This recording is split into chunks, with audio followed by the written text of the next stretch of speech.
Boa noite, meus amigos da Conversa ao Pé do Rádio. Aqui quem fala é Rubem Gonzalez. E hoje nós vamos falar sobre geopolítica, mas de uma maneira diferente, tá? De uma maneira diferente. E olha só, eu vou começar falando em filosofia, e antes que você arrepie os cabelos do cu tentando defender o seu filósofo de plantão aí, por favor, isso aí é genérico, tá? Isso daí é genérico, tá? Porque a filosofia hoje é a principal arma da guerra híbrida, tá? Ela deixou muito tempo de ser um estudo da existência do ser humano, o que somos, de onde viemos, para onde vamos, o que é, como podemos melhorar. E de uma hora para outra se transformou numa senhora fiscal da ética e da moral. Hoje você não consegue falar em filosofia sem falar em ética e moral, quando isso pouco tem a ver com os princípios filosóficos. Tá? Isso daí foi empurrado na gente. Eles fizeram o sistema, o establishment, o sistema de dominação, fez uma mistura da filosofia com a teoria, o princípio de Pareto, né? A regra 80-20, para quem não sabe, aí, aquele princípio da escassez, tá? De fator. É o seguinte, ou seja, 80% dos efeitos vem de 20% das causas. Isso é o princípio da onde você, para dominar um povo, você só precisa dominar a sua classe média. A gente não está nem nos 20%, mas é isso aí.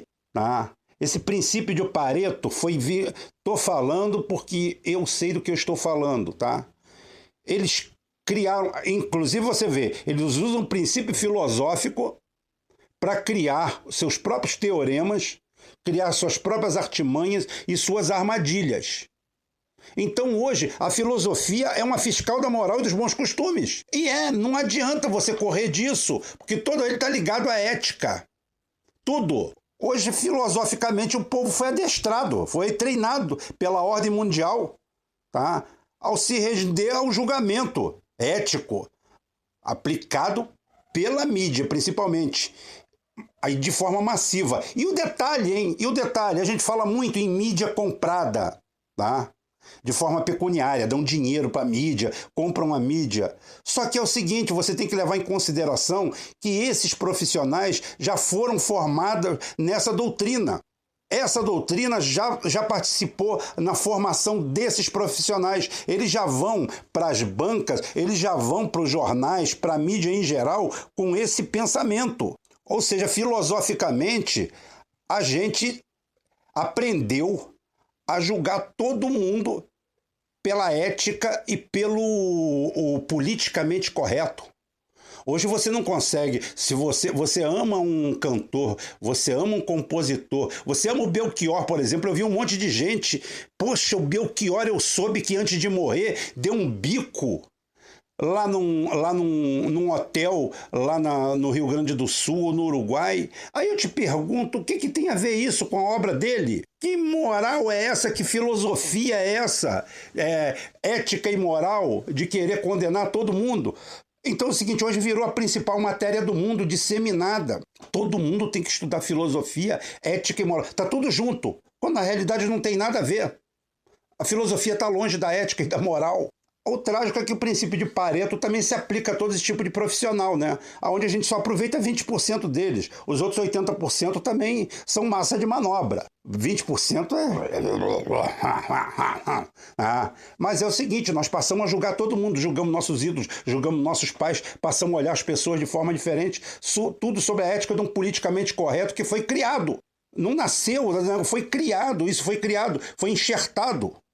Hoje, por exemplo, eu seria execrado por todos os filósofos, mesmo de esquerda, se eu chegasse aqui e falasse assim, olha só, gente, na boa, o Lula roubou um duplex, um triplex, um sítio.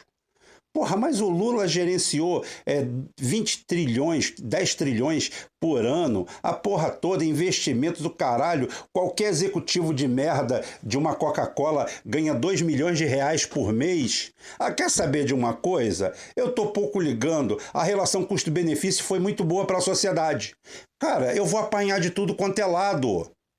Eu vou apanhar do moralista de direita, que rouba aonde vê, tira benefício aonde pode, e vou apanhar do de esquerda, que vai dizer no máximo que o Lula é um preso político, que ele é isso, que ele é aquilo, que ele é aquilo outro, porque a gente aprendeu a julgar e ser julgado por uma ética moralista, pelo politicamente correto, porque isso foi colocado na nossa goela, na nossa garganta. Mais para frente eu dou exemplo prático. Calma que vamos chegar lá. Como eu estou falando, não estou falando mal do seu filósofozinho de meia tigela que fica disputando brigas escatológicas aí entre uns e outros, e quem é ou quem não é, para deixar de se aprofundar no que realmente é necessário, que é para onde nós vamos, o povo, para onde nós vamos, como nós podemos usar essa ferramenta para melhorar a vida do nosso povo, do nosso trabalhador, da nossa pátria, da nossa nação, porque até isso colocaram na cabeça, que só quem pode ter pátria e nação são os Estados Unidos. Eles podem cantar hino nacional, botar bandeirinha na lapela, a gente, se fizer isso, é fascista. Você já notou? Eles têm todo o comportamento fascista, mas aí o fascista somos nós. Então, o que eu falo, eu poderia chegar aqui e defender, aí do Lula fez isso daí. Foda-se, manda ele pedir desculpa, pagar 10 cestas básicas e deixa ele ser candidato.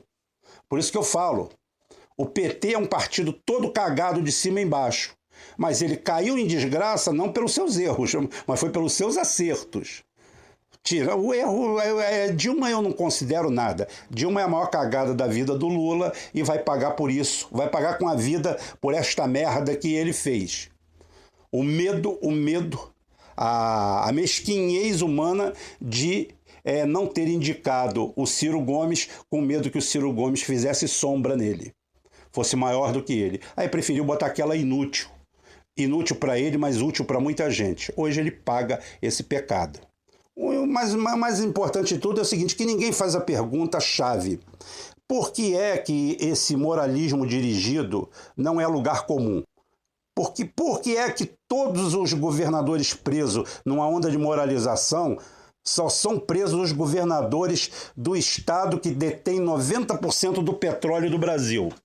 Por que os de São Paulo não vão preso, do Paraná não vão preso, os de todos os estados aí da União, outros que fazem jus? O Antônio Brito destruiu o Rio Grande do Sul, anda por aí para cima e para baixo. Por que o prefeito da minha cidade está solto? Por que os vereadores da minha cidade, 80% deles não estão em cana? Por quê? Não é uma regra essa moral ética, esse costume, não.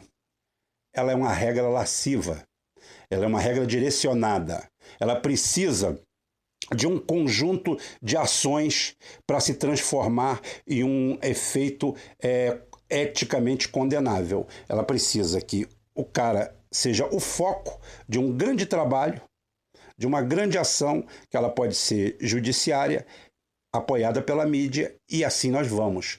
Então é o seguinte, se foca em alguém, como se focou no Lula, eu não estou aqui nem defendendo nem atacando o Lula. Eu só acho irrelevante num país igual ao nosso, onde a corrupção está de ponta a ponta, aonde você vê que só é indicado para ser preso, para ser condenado e ser execrado quem eles desejam. Esse recado aqui vai para o meu amigo, meu ídolo político atual, o Ciro Gomes. Eu quero que ele escute com carinho, e quem puder aí levar a ele, por favor, manda ele escutar isso com carinho, porque é óbvio que primeiro que é o seguinte, é muito difícil você blindar um estado inteiro, e ele hoje é avalista de um estado, ele é hoje imperador do Ceará, no bom sentido, no melhor sentido que a palavra tem de imperador, uma palavra bem Dom Pedro II, entendeu? Que é visto por alguns aí como o melhor governante que nós já tivemos na nossa história. Outros chamam ele de banana, outros chamam do melhor. Então é o seguinte, ele é bem visto por muita gente. Então é o seguinte, hoje o Ciro Gomes é o imperador do Ceará. E cuidado, porque ataques virão. Vão achar o cara que entrega merenda numa escolinha lá do professor Raimundo, lá no Quinto dos Infernos, e vão fazer alguma coisa. Já tem elemento para isso, já tem o Torquemada, o Torquemada Vesgo, que ele só enxerga para o lado esquerdo, ele não enxerga para a direita. E ó, eu estou aqui longe dessa dicotomia esquerda-direita, mas eu sei quem é quem. Eu tenho que conhecer e balizar todos os meus inimigos. Então, tem que tomar cuidado com isso. Por quê? Porque é um movimento direcionado. Escolhe-se o alvo e destrói-se aquela porra ali. Então, agora nós vamos para o passo seguinte. Vocês querem um exemplo prático disso aí? De como isso acontece? De como a filosofia ética e moral que se criou no mundo pelo politicamente correto, a serviço do capital rentista, a serviço dos donos do mundo, existe? Então é o seguinte, em abril de 2011, subiu lá o presidente do FMI, não sei se ele é secretário-geral do FMI, subiu na tribuna lá e falou que é o seguinte, que a globalização no mundo foi muito boa, foi legal, erradicou a miséria em vários lugares, mas aprofundou e aumentou a distância entre os ricos e os pobres. O discurso é dele, não é meu, por favor. Ele falou que isso daí tinha que mudar e ele tinha um plano no bolso. Ele falou que é o seguinte, que o FMI e a sociedade inteira tinham que cumprir o seu papel de transformar o mundo num lugar mais justo. O nome desse cidadão é Dominique Strauss-Kahn, político francês. Ele meteu a porrada, ele tirou o véu, ele rasgou a fantasia. Ele falou tudo que qualquer cara, que um Brizola falaria, só que esse Brizola era presidente do FMI. E a carta na manga que ele tinha é que ele queria criar uma moeda internacional. Ele queria criar uma moeda para tomar conta de todas as transações internacionais. Uma moeda gerenciada pelo FMI com função social. Bem, dia 14 de maio, um mês depois disso aí, ele foi retirado de dentro do avião onde ele estava indo para Paris e foi preso, acusado de tentativa de estupro contra uma pobre, coitada camareira africana de um hotel de luxo. Ele, com dinheiro para comprar todas as putas de Nova York, todas elas, ele tentou agarrar a camareira, tentou comer a camareira à força. O detalhe é que essa camareira já tinha sido desmascarada numa situação igual quando foi para os Estados Unidos. Acusou um bando de guerrilheiros lá do país dela, não sei qual era, se era a Libéria, não sei qual era, e depois ela confessou que era mentira, que ela fez aquilo ali para conseguir o asilo. Bem, essa mulher faz. O cara é preso em flagrante, sem nenhuma acusação. Todas as TVs do mundo noticiaram, destruíram a sua reputação, acabaram com ele. E ali acabou a carreira política dele. Ele teve que, 5 dias depois de renunciar à presidência do FMI, que é o que os Estados Unidos queriam, o poder econômico, os sionistas. O poder hoje é uma reta entre o Wall Street e o Pentágono. É isso que o seu filósofo de plantão deveria estar fazendo, em vez de estar trocando bolsada com o Nando Moura, só espalhando ignorância. Então é o seguinte, existe uma linha reta ali. É ali que está o frágil domínio do mundo. Frágil porque tem elementos novos nisso aí. Então Strauss-Kahn, um mês depois, é colocado na rua. Nunca foi acusado formalmente. Teve um acerto lá, deram dinheiro para a mulher que topou fazer a parada e foi destruído politicamente. Acabou ele como candidato a presidente da França. Acabou a ameaça momentânea ao dólar. É isso aí que é o politicamente correto. É por isso que se implementam educação priorizando filosofia ética e moral pelo mundo. Não que não sejam necessárias, mas não para esse ponto. Porque o cara chega para mim e fala esse negócio, E, porra, ele tentou comer a camareira. Ah, porra, então indeniza a camareira e toca o barco. Ó, não faz mais isso não, hein? Mas hoje não. Se eu falar isso, você é misógino, você é fascista, você é nazista. Porque isso já foi inculcado na cabeça das pessoas em falarem isso. Ninguém chega, respira fundo, raciocina, faz o que a gente deve fazer, tá? Que é o EVTE. VTE é Estudo de Viabilidade Técnico-Econômica. A gente usa isso aí em contratos. Tá? O estudo de viabilidade técnico-econômica que vai dizer se você implementa ou não a ação. E ali você chega e fala assim, é mesmo, mas é isso que você quer que eu faça, né? Mas não vou mexer com ele, não. Não, prenderam ele. Ontem prenderam a presidente da Huawei, lá nos Estados Unidos. Prenderam o Marcelo Odebrecht. A Odebrecht ganhava 2 de cada 3 obras que ela entrava em concorrência contra as construtoras americanas. Eu não estou aqui defendendo a família Odebrecht, eu estou defendendo a Odebrecht, que tinha 120 mil funcionários, pagava bem pra caralho, era o melhor salário desse país. Foda-se a corrupção. Corrupção você multa. Você não destrói uma empresa. Quem destrói uma empresa está a serviço de terceiros. Por quê? Porque a estrutura é muito simples. Por que que o Strauss-Kahn falou aquilo ali? Porque ele sabe como é que é o mecanismo interno. E ele quis combater aquilo, quis acabar com aquilo. Porque o FMI, para quem não sabe, nasce junto com Bretton Woods. O FMI não é um banco internacional, é um banco americano. Ele é feito para proteger o dólar. Eles usam esse sistema, esse critério, para anular os países, para destruir os países, enfiam dinheiro nos países, trazem o sistema bancário internacional, destroem as nossas empresas. Tá? Destroem as nossas empresas.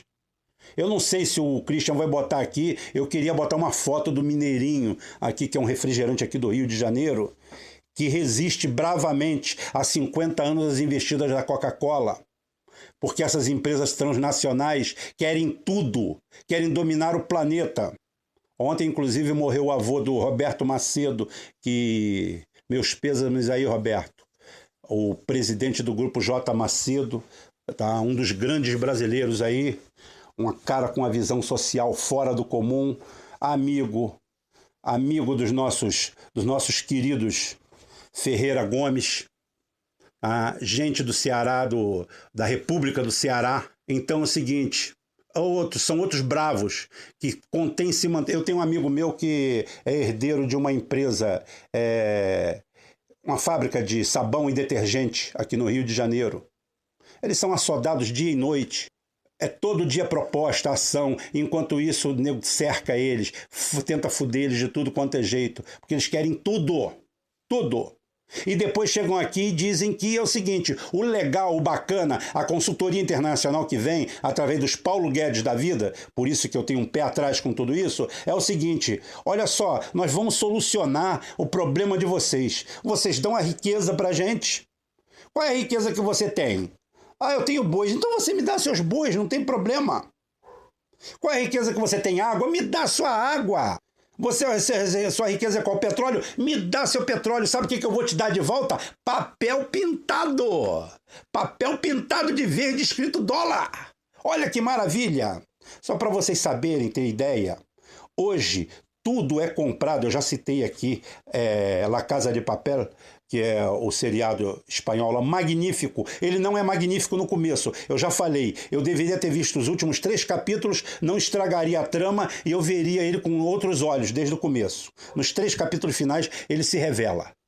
Hoje circula no meio mundial 10% em dinheiro em espécie do dinheiro que efetivamente é transacionado. O cara, você vende uma empresa para um negócio desse, o cara transfere um número para sua conta. O Brasil vai vender a Embraer, vão transferir quanto? 20 bilhões de dólares para o Brasil? Aquele dinheiro é contábil. Aquele dinheiro não existe. Você está vendendo a sua riqueza, o seu know-how, tudo seu, a troco de papel. Aí a pergunta que vem, que sempre vai vir, tá? É por que nós somos tão ricos? Por que a América Latina é tão rica e por que o nosso povo é tão pobre? Por Por que nós vivemos na miséria? Esse é um exercício de filosofia. E não trocar bolsada. Quando o padrão ouro foi criado em Bretton Woods e o dólar ficou até 71, quando o Richard Nixon e o Henry Kissinger deram uma calçarriada, porque uma hora a gente começa a perceber que a Segunda Guerra Mundial foi planejada também pelos donos do mundo para desembocar e sair da grande crise da depressão de 29 e ao mesmo tempo criar o grande Estado de Israel, porque foi bancado pelo Wall Street, pelo dinheiro dos Estados Unidos de uma forma ou de outra. Você começa a abrir os olhos. Não é teoria da conspiração, não. É a realidade. É isso que está no mundo. O Macron, que poder ele teve? Nenhum, porque sabe por quê? Porque o republicanismo, as democracias mundiais cada vez são mais fracas, cada vez mais democráticas, pseudo-democráticas e cada vez menos poder. Cada vez menos poder. Quem é que aguentou isso tudo? Governos fortes, governos que são chamados pela nossa New Left. Ai, ele é ditador, ele não gosta de viado na rua, eu não gosto dele, bobo. Bobo porque tu mora na Zona Sul, viado. Tu faz parte da elite, tu tá nos 20, você tá lá no Pareto, você tá nos 20. Você está no lado bom, por isso que você dá esses ataques de bichice e fala mal do Putin. Mas só China e Rússia e Índia, praticamente, Paquistão, talvez, e Irã, se insurgiram contra tudo isso aí e tem governos fortes. Aí você é acostumado, aí pega esses direitinhos, esses bobão aí, esses babaca, essa turma aí, esses órfãos do Mickey Mouse e do Pato Donald, os que não foram à Disney são traumatizados porque não foram e o sonho deles é ir. É o seguinte, é que esses caras são um demônio na face da terra, porque os Estados Unidos liberaram. Tu é um otário, tu é um babaca, mas não tem problema não que o Roma durou 1000 anos, os Estados Unidos não vai durar 100, porque a Rússia e a China e a Índia, principalmente, só aí nós já estamos falando aí em 4 bilhões de pessoas e o negócio começa a pegar, né? Paquistão e Irã já estão transacionando fora do dólar. O petrodólar acabou, porque quem acabou com o dólar padrão ouro foi Charles de Gaulle, que era um cara de direita, mas nacionalista, eu sempre falei. O medo é do nacionalista. O medo não é de esquerda nem de direita, porque se for uma esquerda bunda suja, como nós tivemos na França, a esquerda mais entreguista de todos os tempos, essa esquerda de merda brasileira que vivia levantando as calcinhas para os Estados Unidos, o FHC de forma explícita. O Lula ainda manteve um padrãozinho de respeitabilidade bom. Tinha um chanceler porreta, o caralho manteve. A Dilma acabou de escaralhar tudo. Não vem com esse papo que Dilma enfrentou ninguém, não, mentira. Quando o Putin falou que estava tudo gravado, tudo negócio, ela fez aquela cara que ela tem de retardada mental, tá? Que é só cara, aquilo não é nada daquilo, aquilo é falso, aquilo é sonso, aquilo é mal, é má por natureza. É mau caráter, arrogante, prepotente, não liga de humilhar ninguém, de pisar em ninguém. Aquilo não tem nenhum preceito de esquerda, de porra nenhuma. Então é o seguinte, o caminho foi esse, gente. O caminho é esse. Toma cuidado. Eu não vou sair pregando o Bolsonaro na cruz, não. Muito pelo contrário, eu acho que ele deveria ser até mais radical do que provavelmente vai ser. A gente vai esperar, a gente vai fazer a nossa análise. Tá? Então o momento é esse. Nós vivemos monitorados. Você é um rato dentro de um laboratório. Você é um rato dentro do laboratório. Não esqueça disso, tá? O princípio de Pareto é usado contra você. E a filosofia é o modo harmônico que eles criaram na sociedade para transformar todo mundo em achar que está pensando por conta própria e discutir coisa que não tem nada a ver. Abra o olho, abra o outro. O Lula é vítima disso. Lula não é vítima, ele não é preso político. Ele é vítima disso aí. Então, como eu falei, o prefeito da minha cidade está solto, o anterior está solto, todos eles milionários dentro de um município de merda. Porque há 40 anos atrás, suborno era o cara dar uma televisão a cores pro prefeito. Hoje o cara quer uma ilha em Angra, um apartamento em Miami. e leva, e o secretário leva junto. Aí o bobinho, o tolinho, que foi editar, não importa, são todos corruptos. São todos corruptos é o caralho, rapaz. O cara que leva uma televisão é o mesmo que leva um apartamento? Porra nenhuma. Vamos manter distância. Ah, o dele viu. Não é nada disso, não. O negócio é muito mais complexo. O negócio é muito mais complexo. E querem te ver, querem fazer você ver isso. E usam dessa forma. Assim, o Strauss-Kahn foi em cana porque teria tentado comer uma mulher mais feia que a fome. Não é porque é africano, porque a mulher é um trabuco. Tá? Ele tentou comer aquela mulher à força e por isso é o seguinte, graças a isso nós não tivemos a moeda mundial, que eu não lembro o nome aqui, porque tudo meu é de cabeça, é tudo no improviso. Tá? Então é o seguinte, nós perdemos essa moeda mundial e o dólar conseguiu respirar mais algum tempo. Até lá eles vão matando. Isso daí eu vou explicar melhor na história da Lockheed e das empresas, quando você fala que estão moralizando o Brasil, que a Lava Jato moralizou o Brasil. Vai lavar a bunda, rapaz. Lava Jato não moralizou porra nenhuma. Mas a Lava Jato é um instrumento de fora para fuder com o país, para te transformar em mais escravo ainda. Você pode prender todo mundo que tá ali, que não vai mudar nada. Essa porra só atua aqui no Rio de Janeiro. Petróleo tá aqui. Deixa de ser criança, deixa de ser ingênuo, deixa de ser bobo. Vem pro Brasil, tá? Vem pro Brasil, vem ser nacionalista, esquerda, direita, todo mundo bem-vindo. Vem pro lado do Ciro Gomes. Vamos botar o Ciro Gomes lá para mudar essa porra toda. Tá, gente? Até amanhã, se Deus quiser, ele vai querer. Amanhã eu vou fazer um apanhadozinho da semana, conversar sobre algum tema das perguntas e domingo, como era praxe, não tem vídeo, tá? Só na segunda. Até amanhã, se Deus quiser. Um abraço a todos.